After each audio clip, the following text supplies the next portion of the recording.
Hello friends, welcome back to your UPSC.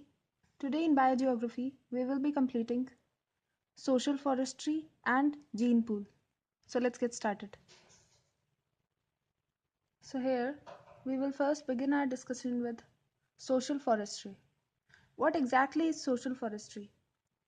Social forestry, it simply means management and protection of forest and afforestation of barren land and deforested land. Okay? So it is management and protection of forest. So all the forests that are available in present era, so protection of these forests and the barren land and deforested area is afforested. Okay, so plants are grown in barren land or deforested land. So these things are practiced in social forestry. So we can simply say it is management and protection of forest and afforestation of barren and deforested land with the purpose of helping environment, social and rural development.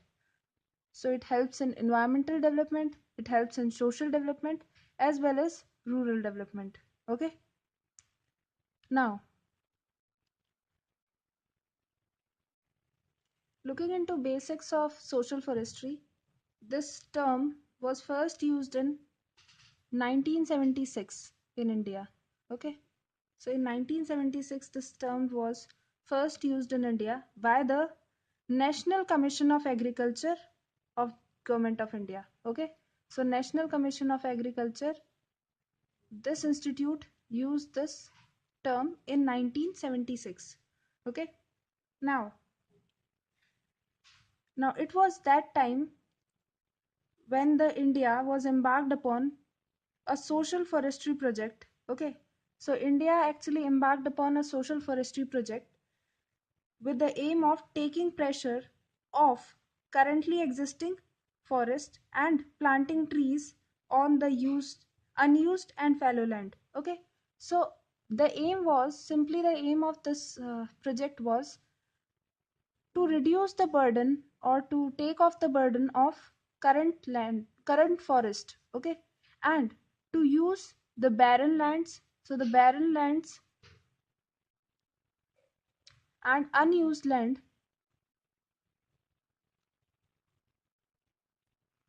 they were used for growth of forest, and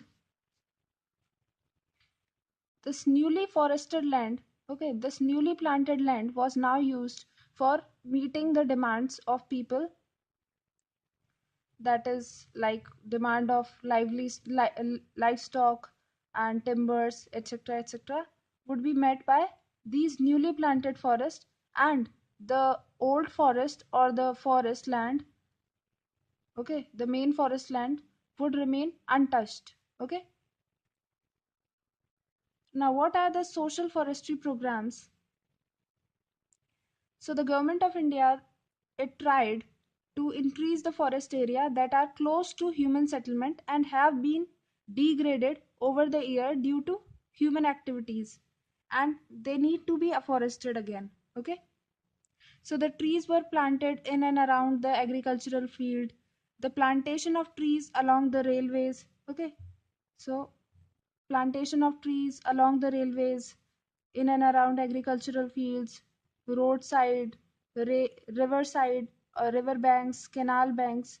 Okay, so wherever there is place for growth of plants, all these places were used. Okay, in village area or the village common land, trees were planted. Government wasteland were also used. Then panchayat lands, which were left fallow, okay, they were also used for plantation of trees. Now the social forestry scheme was initiated in India to increase fuel availability in rural areas. Why increasing fuel availability? We all know that in India today also, the condition is like very few people use gas cylinders. Okay, so the stoves are not used, so they use woods, timbers, etc., to make food, okay, or as a fuel they use these products, okay. So these products, they will increase, they are as fuel, okay, they are used as fuel, and this fuel will be increased, the amount of fuel will be increased if we plant more and more trees, okay. But this program was a failure because of lack of governance. It is important to know that social forestry, it includes maximum utilization of land for several purposes, okay, like you can cultivate various important timbers and various economically benefited plants, and then you can use it for medical purpose, then for domestic use. So maximum utilization of land can be done for several purposes, and this social forestry, it helps in maximum utilization of land, okay. Now the social forestry, it aimed to uh, for rising plantation by the common man, okay. So it required involvement of common people by meeting their demand for timber, fuel, wood, and fodder, etc. Okay, and thereby reducing the pressure on traditional forest area. Okay, that I have already explained. So the traditional forest area. Okay, so the burden on this forest area will be reduced if new area will give goods to people. Okay, so the traditional forest area will remain untouched. Okay, this concept of village forest was used to meet the need of rural people. Okay, and this concept has like it has remained since centuries. It is not a new concept. Okay, so village forest was the concept which was launched on the base of social forestry. Okay, now the government formally it recognized local communities' right to forest resources and is now encouraging rural population to participate in management of natural resources. See, in rural areas, people respect trees. Okay, they actually pray trees. We all know that in India we worship trees. Okay, we have added trees with our religious aspects. Okay, so we respect trees more. Okay, in rural areas this respect is even more, so they use this forest resources very generously and very judiciously.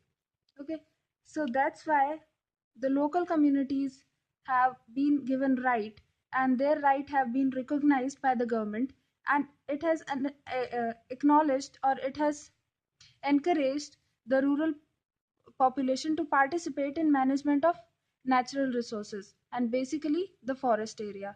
Okay, and it has also involved them in afforestation, okay, and rehabilitation of barren land.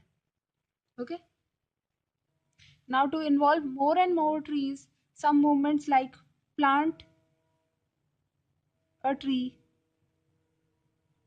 challenge, these type of movements were started to evoke a sense among people to come and participate and take every occasion to plant a tree as their own responsibility. Okay, so here in this challenge, the person does not only have to plant a tree, but also the person has to take care of the tree as a baby. Okay, so you have to grow, nourish, okay, water, so that the tree is fully grown. Okay, and the government is giving such challenges at every moment. Okay, among the people, these challenges, they are invoking the sense among people to come and participate in these type of challenges and these type of projects. Okay, So this is how government is trying to involve maximum amount of population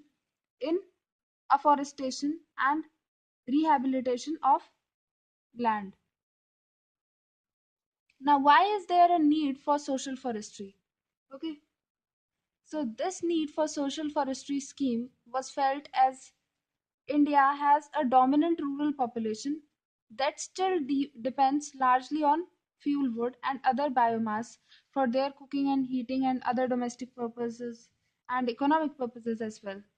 Okay, so this demand for fuel will not come down, but the area under forest will be reduced further due to the growing population and increasing human activities, thus increasing in human demand for fuel and other things. Okay, so the government tried to launch this project.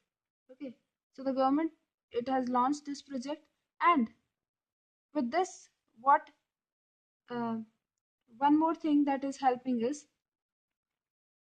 this project is providing employment to thousands of handicapped women and old people, okay, which are who are considered burden on society. So they are being employed by this social forestry scheme. Now we have a classic case of Bihar where the social forestry was added to Manrega. So what happened? Bihar is one of the poorest state of India, and the work under Manrega was not available during the flood time, which covered a major portion of year in many areas of Bihar. Why? Because Bihar is mostly a flood prone area. Okay.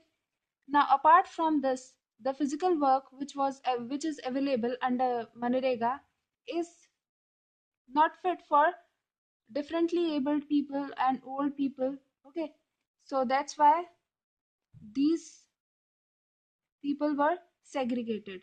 Okay, now the forest area of Bihar was also very low, like at 7 in 2011. All these problems were innovatively taken up by the Secretary of Rural Development of Bihar, that is SM Raju. So SM Raju, he actually, what he did was he linked the social forestry scheme to Manrega, and thus paving the way for poverty reduction and reducing climate change under the new scheme. Okay, the people taking care of plants were to get their ownership of them. Okay, after 5 years, this was done to ensure complete care of plant. Okay, so after 5 years, the people who are taking care of these plants, so this area, if a woman is taking care of this area of plants, so she will have a ownership over these plant over after 5 years. Okay, so this project was a huge success. Within 5 years, the forest area went up to 12.86%. So it was initially it was 7%, and then it raised up to 12.86%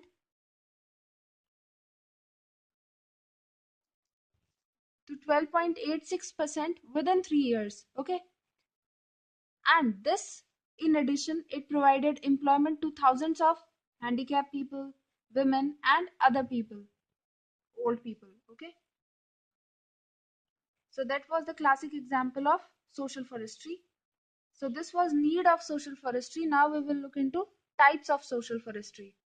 Social forestry scheme can be categorized into groups like farm forestry, community forestry, extension forestry, and agroforestry. Okay, so the farm forestry, it is first type of social forestry. At present, in among all countries where the social forestry program have been taken up, both commercial and non-commercial farm forestry is being promoted in one form or the other. Okay, so here what happens is it is a cultivation of high value specialty crop under the forest canopy, and these high value specialty crops are intentionally modified or maintained to provide shade level and habitat that favors growth and enhance production level. Okay, now here what happens is we actually plant high specialty crops. Okay, which are having very high economic value. Okay, so these plants, they are grown in very secure condition, so that their growth is enhanced and production level is also enhanced. With this, two things happen. First, the land is used. Okay, there is effective use of land, and the second thing is we are also economically benefited. It enhances marketability and sustainable production of existing plants.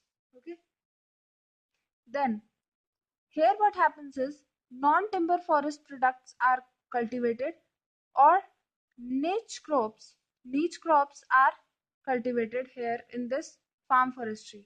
Okay, like we have ginseng and mushroom, like we have shiitake mushroom.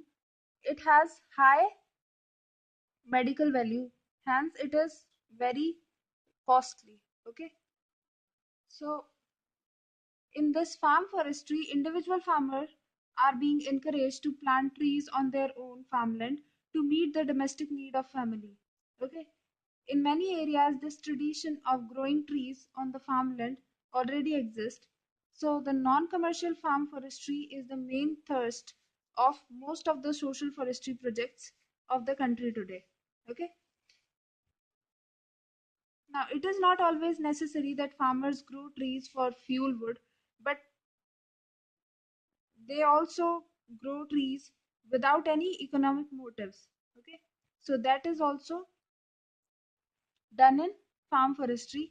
And like in farm forestry, they want to grow tree to provide shade for agricultural crops, as wind shelter or soil conservation, and to use wastelands. Okay, so the farm forestry can be said as another name of agroforestry. Okay, or this was about farm forestry. Now we will look into community forestry. Community forestry, here what happens? A local community plays a significant role in forest management and land use decision making by themselves, in facilitating support of government as well as change agents. Okay. Now here what happens? A community is like a tribe living in that forest is given whole and sole responsibility. Okay. And it plays a significant role in forest management and the land use decisions. Okay, how they are going to use that land are taken by themselves, and the government, they provide facility to these people. Okay, and this community forestry, it also involves, sometimes it involves NGOs, that are non-governmental organizations, stakeholders, and other communities. Okay, so this also is helping in rising of trees in the private land and forest. Okay, now we have extension forestry. Extension forestry is planting of trees on the side of roads, canals, rivers, and railways, along with plantation on wasteland, is known as extension forestry. Okay, that means increasing the boundary of forest. So here what we are doing, wherever we are having the place to grow trees, we are growing trees there. Okay, so this is basically what comes in extension forestry. Lastly, we have agroforestry. Agroforestry, it is a land use management system in which trees or shrubs are grown around and among the crops and pasture land. Okay, so we have pasture land or we have crop field. Okay, so here trees are grown or shrubs are grown around them. Okay, so this comes in agroforestry. Now agroforestry, in its culture practices are combined with agricultural crops, like we have leguminous crops along with orchard farming and livestock ranching on the same piece of land. So at one time we are doing various things. In layman language, we can say that agroforestry could be understood as growing of forest trees along with the agricultural crops on the same piece of land. Okay, so that comes in agroforestry. But nowadays, agroforestry is basically defined as sustainable use of land system that maintains or increase the total yield by combining forest crop together with forest trees and livestock ranching. Okay, so this is how agroforestry is. Okay, so it enhances the production. Okay, so why? Because at a time we are doing three jobs instead of one. Now, what are the basic objectives of social forestry? So the first objective is to improve the environment for protecting agriculture from adverse climate factor. Okay, so we are improving the environment for protecting agriculture. Second is increasing the supply of wood fuel for domestic use, small timbers for rural housing, fodder for livestock, and minor food produce for local industries. Okay. The next is but obvious to increase or enhance the natural beauty of landscape. See, if we have a barren land, then it would not look as beautiful as if we have a forest canopy. Okay, and create recreational forest for benefit of rural and urban population. Okay, then we can provide employment to unskilled workers, and we can also rehabilitate land. And lastly, its objective is to raise the standard of living and quality of life for the rural and urban people. Okay, so quality of life of both rural and urban people as well as their standard of living. See, in rural population, we have unemployment,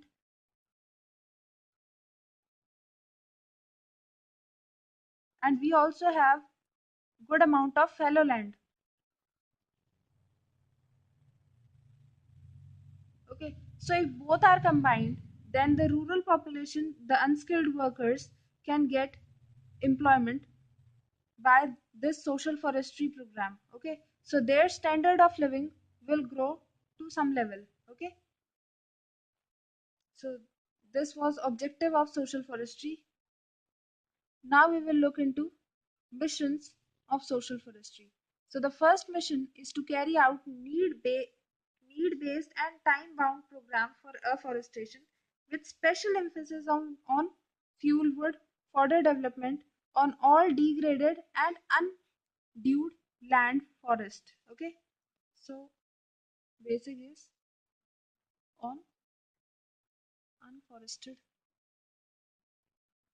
fallow land. Okay, the next is afforestation of abundant Zoom land and mined area. Okay, so what is exactly a Zoom land? Zoom land is a deserted land where shifting cultivation has been practiced. Okay, so zooming is also one of the name of shifting cultivation. Okay, so afforestation of this type of unused land. Okay, then we have linear strip plantation for fast growing species. So here what we will be doing is sides of public road and rivers, streams and irrigation canals would be planted with fast growing trees. Okay, so this is a road. Okay, and here we will plant fast growing trees. Then fourth is afforestation of underutilized land under state, institution or private ownership. Okay, then we have green belt both in urban areas as well as industrial areas where we will plant huge amount of trees. Then shelter belts, growing of shelter belts generally more extensive than the windbreakers, okay, for the purpose of shelter from wind and sun covering areas larger than the single farm on the plant pattern. Okay, then we will have farm forestry in the form of raising row of trees in bund or boundaries of fields and individual trees in private area, agricultural land, as well as creation of windbreakers round a farm or orchard by rising one or two lines of trees. Okay, so here around farm or orchard we will line few boundaries of trees. Okay, then we will be rising flowering trees and shrubs, mainly to serve as a recreation forest for urban and rural population. Okay, then illicit population, which like women, young people. Okay, so the participation of involving these type of people for conservation of forest and wildlife environment. Okay, that is one of the mission of social forestry. And lastly, generating awareness about environment by celebrating various uh, festivals related to environment like Van Mahotsav, Environment Day, Wildlife Week, etc. etc. So that is all that comes in social forestry. Now we will look into gene pool. So gene pool, which we can also say gene center, is a geographical locale of wild ancestors of modern cultivated plants and also animals. Okay, so this gene pool is where our ancestors, wild ancestors of plant are kept. Okay, so their genes of the modern plants are kept. Older ancestral genes of the modern plant are kept in the area which is known as gene pool. Okay, now this concept of gene pool was coined by Russian biologist Vavilov in 1949, and based on his field investigations he identified that there are 8 gene pools in the world in which the plants and animals were domesticated first. Okay, so the major gene pools of the world have been Southwest Asian Gene Center, Southeast Asian Gene Center, and lastly the China Japan Gene Center. So we also have China Japan Gene Center, the Central Asian Gene Center, the Mediterranean Gene Center, the African Gene Center, the South American Gene Center, and the Central American Gene Center. Okay, so these are the major 8 gene centers of the world. So first gene center is Southwest Asian Gene Center. Okay, so this gene pool, it stretches over Asia Minor, Anatolia, then Palestine, Israel, Jordan, Lebanon, Syria, Iran, Iraq, Afghanistan, Cyprus. Okay, so this land is oldest gene pool in which the domestication of plant and animal was started in about 8000 BC. Okay, so it is oldest, and here at 8000 BC, domestication of plants and animal have started. Okay, now the dominant plant domesticated in this region are anicorn, that is wheat and barley, pea, chickpea, broad bean, melon, flax, lettuce, and several vegetables including onion and garlic. Okay. Now the development of irrigation and wooden plow was also started in Southwest Asia. Camel, horses, sheep, goats were also domesticated in this region. Okay. Then we have Southeast Asian Gene Center. This gene pool stretches over the countries of Southeast Asia, which includes India, Pakistan, Sri Lanka, Myanmar, Malaysia, Thailand, Indonesia, and Vietnam. Okay. Now the main crops that were domesticated in this region, they include rice, sugarcane, legume, sugar palm, coconut, bamboo, yam, tropical fruits, mango, banana, ginger, etc. And the animals that were domesticated are buffaloes, ducks, waterfowls. Okay, so this is South Asian Gene Center, Southeast Asian Gene Center. Then we have China Japan Gene Center. So the China Japan Gene Center, it domesticated plants and animals in Huanghe Valley in about 5000 BC. Okay, and the farmers in northern China, they domesticated soybean, millets, maize, sweet potato, peanut, coconut, tobacco, tea, and they also did sericulture.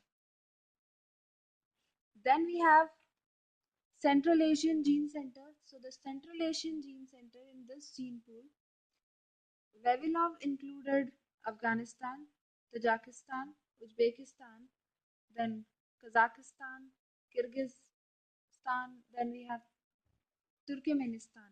Okay, so the major crops which grow naturally in this area are pea, flax, alfalfa, almond, walnut, apricot, grapes, melons, carrot, onion, garlic, spinach, berries, and numerous fruits and vegetables. Okay. Then we have Mediterranean Gene Center. Mediterranean Gene Center, it included or it extended from sorry, Portugal and Spain in the west to Greece and Balkan Peninsula in the east. Okay.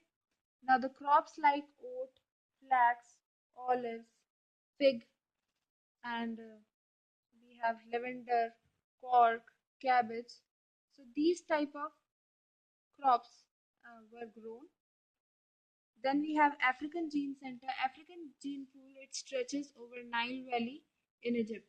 The main crop found in this area is wheat, barley, cotton, and flax. And the animals that are domesticated are sheep, goat, camel, and deer. Okay. In South American Gene Center, we have areas which include Peru, Brazil, Bolivia, Ecuador, Argentina, and Chile. Okay, and the plants that are grown are rubber, arrowroot, then we have walnut, sweet potato, beans, tubers, squash, and tomato. Okay. Lastly, we have Central American Gene Center. The Central American Gene Center, it spreads over Mexico, Costa Rica, then we have El Salvador and Panama. Okay. Now, domestication of plants and animals was started in this region in 3500 BC, and in China it was started in 5000 BC. Okay. So here the crops that are grown are maize, cocoa, then we have coffee, then tomato, potato, then we have kidney beans, then pumpkin and coconut. Here, crops were stored in pits and granaries, okay, in Central American Gene Center. Okay, so these were the major gene pools of the world, and this was the concept of gene pool. With this, we come to the end of our lecture.